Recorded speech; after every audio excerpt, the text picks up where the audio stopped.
Well, we've been around for about almost 20 years now, the Center for Land Use Interpretation, and the basic premise is that we look at the physical landscape as a kind of a cultural product, and everything that humans do on the ground in the United States, because it is very much focused on the American identity and character. Everything that Americans do on their landscape is a reflection of who they are. And whether the they is a individual or a group, a community, a state, whatever. There's different levels of sort of magnitude that can be applied. But we look at the built landscape as kind of a cultural product and interpret the ways in which the land is used to tell stories about culture.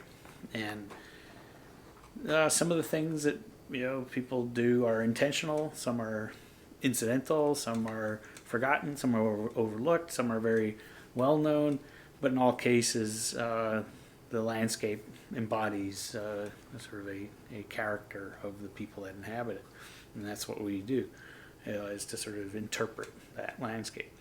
So it's everything really is kind of a cultural product that is interesting. Anything people do in space or even in general, it takes place on and above or within a piece of land. So all of human activity can be described from this kind of land use point of view. So we have a lot of work to do, but it's looking at physical elements in the ground and how they're perceived as well. So it's not just about the kind of inventory of the landscape, but why do we think what we do about certain kinds of landscape?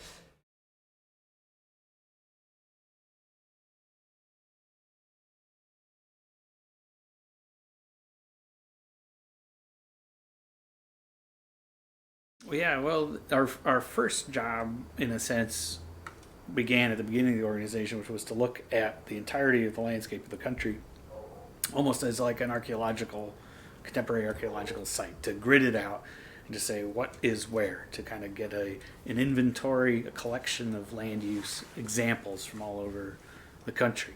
And then we began to look at the way the country has different characteristics that can be considered kind of regional. You have mining in the mountains and the Rockies. You have certain kinds of produce produced in different parts of the agricultural areas. You have the Northeast, developing sort of mill towns that became the centers for industry in the 19th century, etc. There's different kind of patterns that you begin to emerge that represent different parts of the American story in a way. The inventory of sites and the collection, what we call the database, includes the imagery, photographs that we've taken of these places over the years. And then there's other elements of the organization which are about trying to read the landscape in new and creative ways, to take this, in a sense, this kind of inventory as raw material, and generate products out of it, generate stories, exhibits, programs. In some cases, it became clear that we needed to have kind of field stations to focus on different elements of phenomenology related to understanding the construction of meaning about landscapes. And the first place we developed for doing that was at Wendover, Utah, which is a place that is kind of antipodal in a sense, on a continental scale, meaning it's most of people in the United States, as in other places, live in cities, and they live in developed areas where they are connected to resources that are far flung but not immediately in the urban area. Compound the kind of backspaces of the cities of America, in a way, you end up with a kind of a backspace, an anti-city place, a place that is as opposite, in a way, to the urban experience as can be.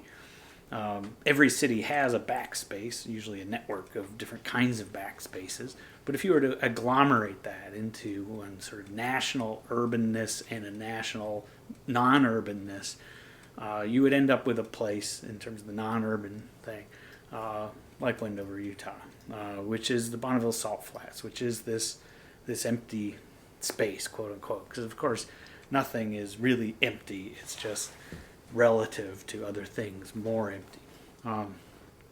So it became clear to us early on that Wendover was a good place to explore, in a sense, the other side of the coin of the way most people live and understand things, to develop a kind of a research center there to look at the mechanics of understanding place and the built landscape and the things that are, often misunderstood or not understood or not considered when we evaluate our the meaning and value of the ways we live in this country.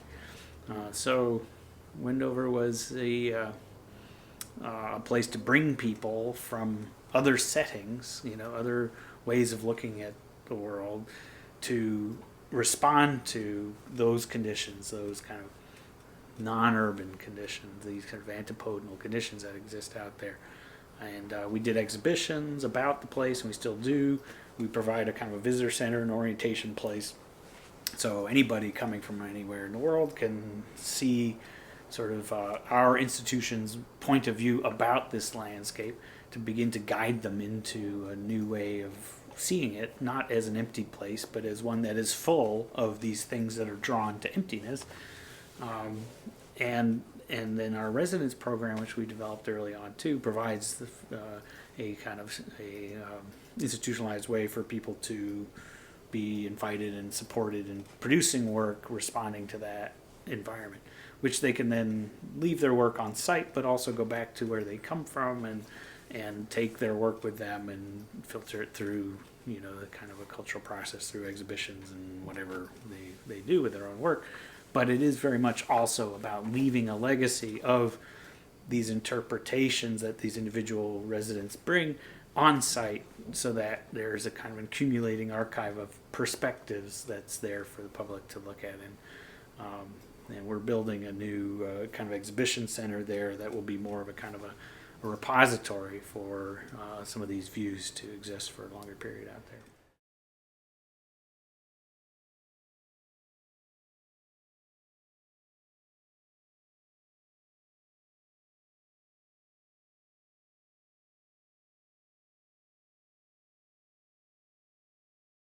For sure, yeah. I mean, the art world is a world, and it's one of many, and most people don't live in it. It's an interesting world in that it's all about self-examination in a sense. At least its highest ideals are about trying to find new ways to communicate, new ways to represent the world we're in, more new ways to share ideas. It's a proving ground of ideas, in a sense, but it also has limitations when it encounters the quote unquote real world or the rest of the world, in that people who aren't part of that feel alienated or don't understand or react negatively even to it, because it does come with a kind of a certain kind of class and cultural kind of bias. So, we recognize in everything that we do at the center that the art way of looking at things is just one way of looking at things, and if we can find a more fundamental kind of level to communicate, one that includes an art perspective but doesn't disclude others, then that's a more favorable way to go.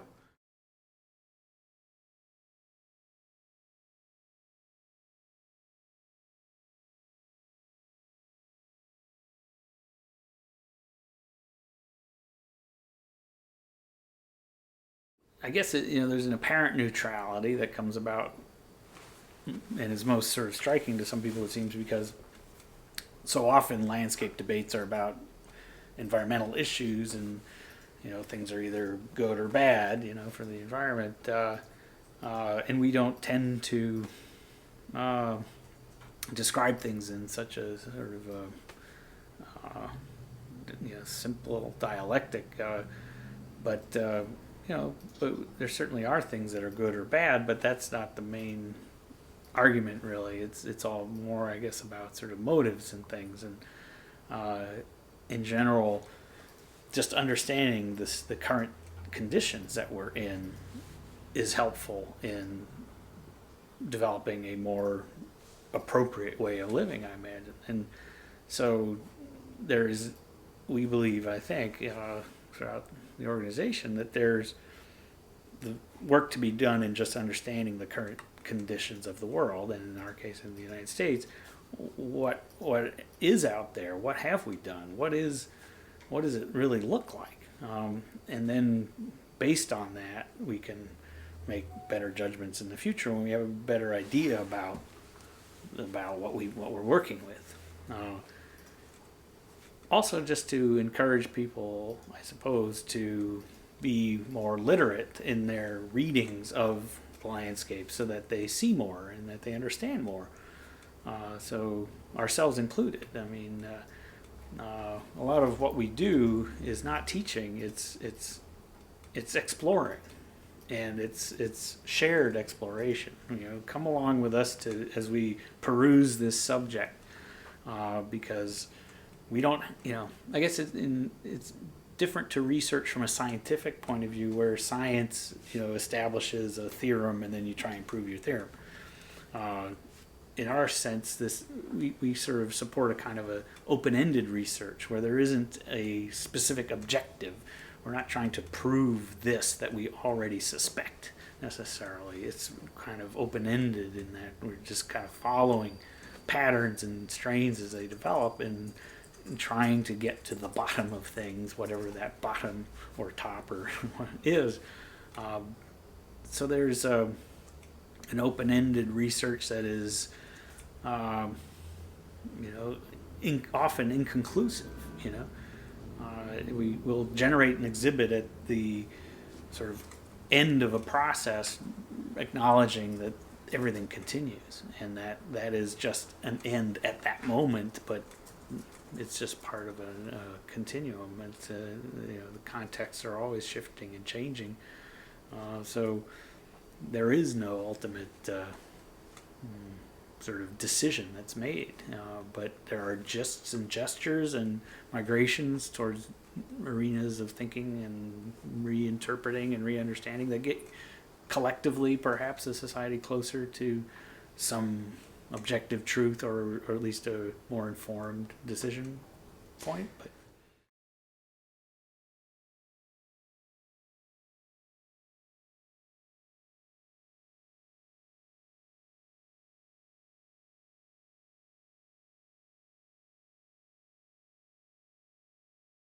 well, education is, as we all know, an ongoing thing. You never stop learning, as it was, as they say, and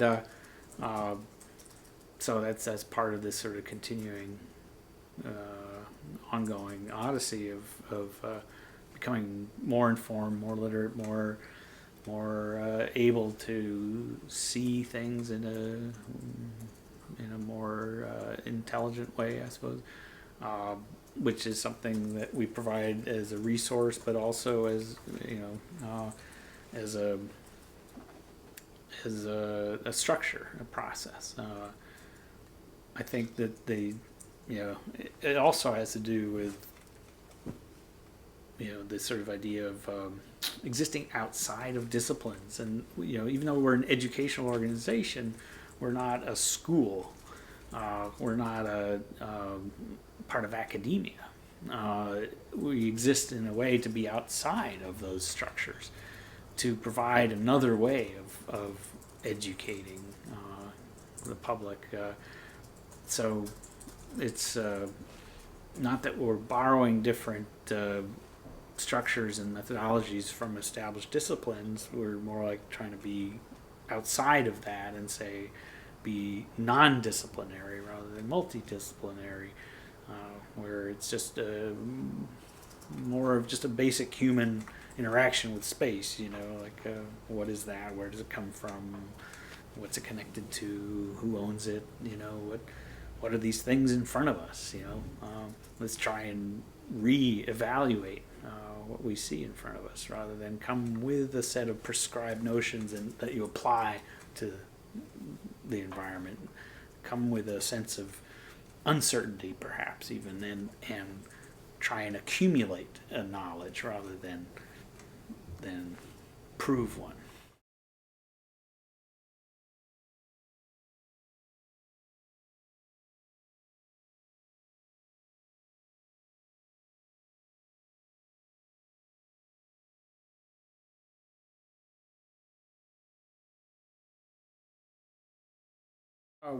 The tourist perspective is a double-edged sword in some ways. I mean, there's a passivity that, at least as far as the tourist industry goes, that you have to be cautious of, and we're not making some kind of commentary about, in a critical sense of the tourist perspective. What we're doing is to engage in a form of tourism that is more like research, that is more like a getting past the different layers of mediation to the actual material artifacts.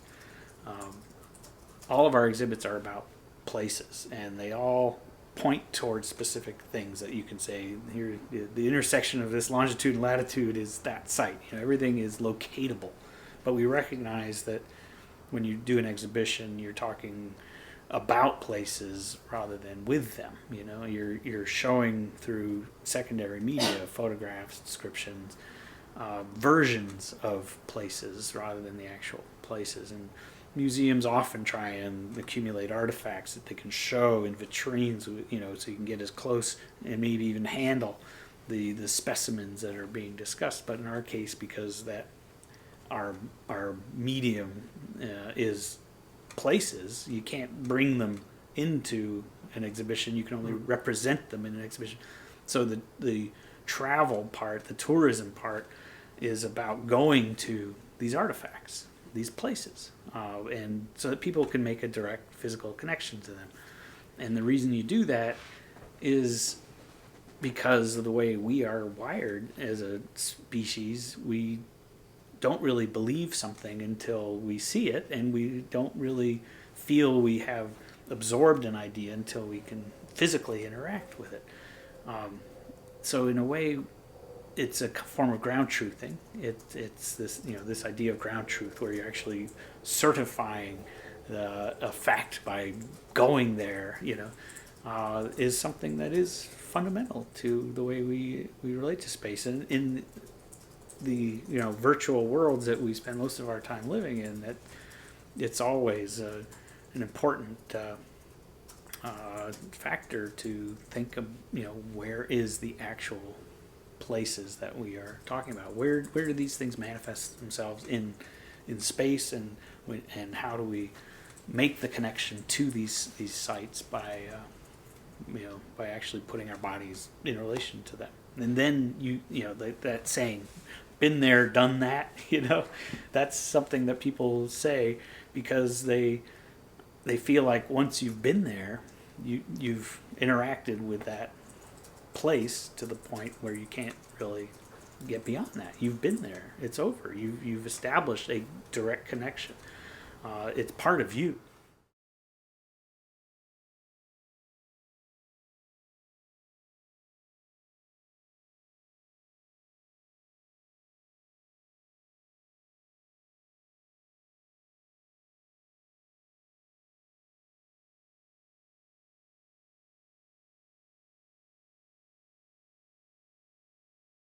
I don't know. I mean, I think on one hand we provide raw material, that people can use to assemble things, and that maybe does have an effect on some of the things you're talking about. Maybe there's political strategies and increased visitation. Who knows? But we aren't trying to to cause any kind of particular political or economic activity to occur or not occur, but but just with an improved understanding and awareness, maybe better decisions will be made. And I guess, yeah, we are trying to encourage people to go out into the landscape very literally, to experience it firsthand. And that partially is in a response to, you know, the lack of direct experience that's going to increasingly occur as people are more dependent on primary, you know, virtual and secondary sources of information. Until we are virtual beings, we are dependent on physical landscapes. You know, our energy resources come from somewhere, and our waste goes somewhere, and you know, we're plugged into the world, and that has effects on other people and on resources and the future and all these things we're all concerned about. So we have to understand how this virtual world we live in is plugged into this physical world, and to reconcile and manage those the sort of dissonance that occurs between those things sometimes is kind of why we're here.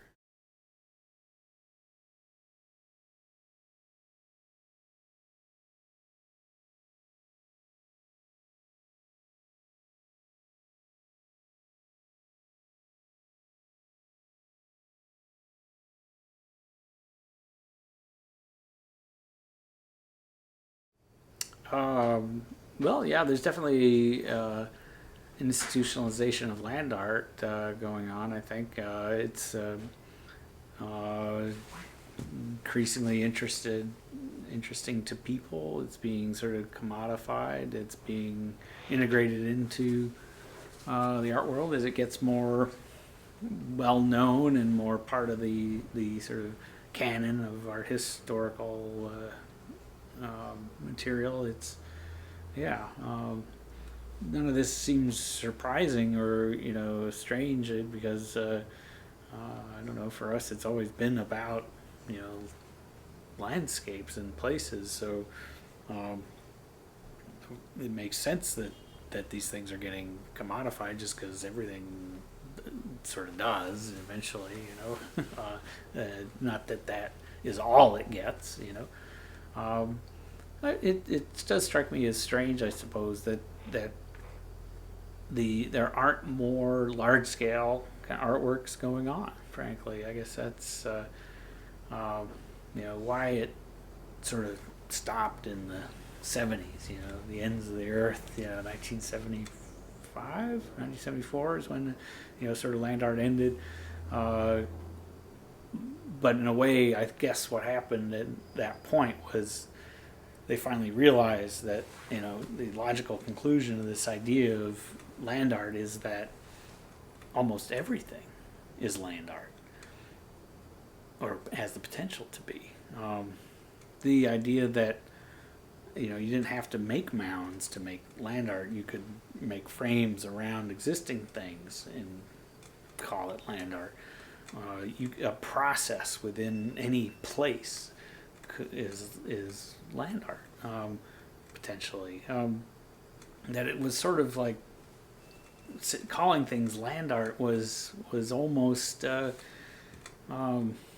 you know, just an art historical term, and didn't apply to the future and the present. Land art being something that ended in 1974. It's why Heiser doesn't call himself a land artist, and why he didn't want to participate in that exhibit. He's doing art. He's doing sculpture. The fact that it's on the land is just a matter of scale, you know, and it's not really about land art. You know, it's just art on the ground, and like everything else is on the ground. You know, so to call, you know, a building architecture art or something, it just seems weird to you know, to say call words, you know, book art, or you know, it's just strange at a certain point, I think, to make that distinction, unless you're referring to the art historical period, which they were in that exhibition. Um, Everything has the potential to be land art in land art maybe is is not a meaningful term for what we're doing now.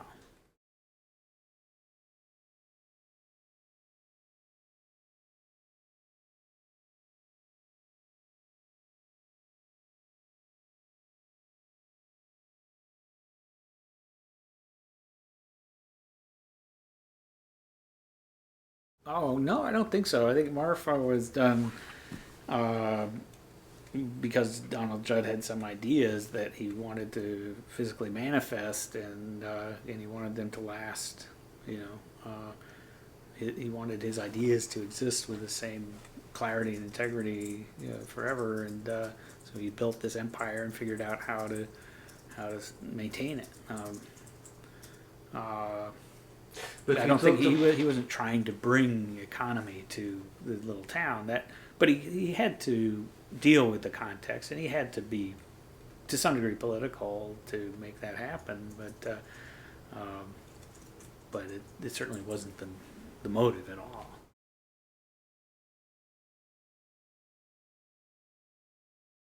Well, the Marfa effect, huh? Uh, it's like the Aspen effect, I suppose. It's what happens when a place becomes a destination, and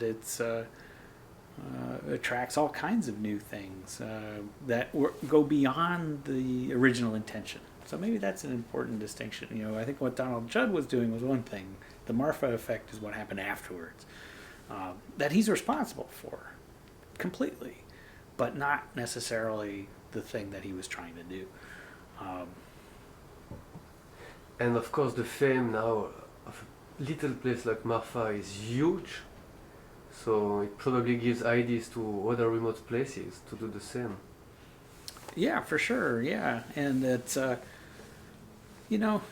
mean, a lot of the things that came to Marfa were interesting things that were drawn to the place because of his ideas. That's, and I think, there are certain things that have to do with sort of exploring relationship to place and this sort of freedom to embrace new ideas that is part of the Marfa environment. It's a place that encourages inquiry in a certain way, and those are great things, and that was not part necessarily of his intention, but that is one effect that's a favorable thing. And I think he would be happy about that. But I don't.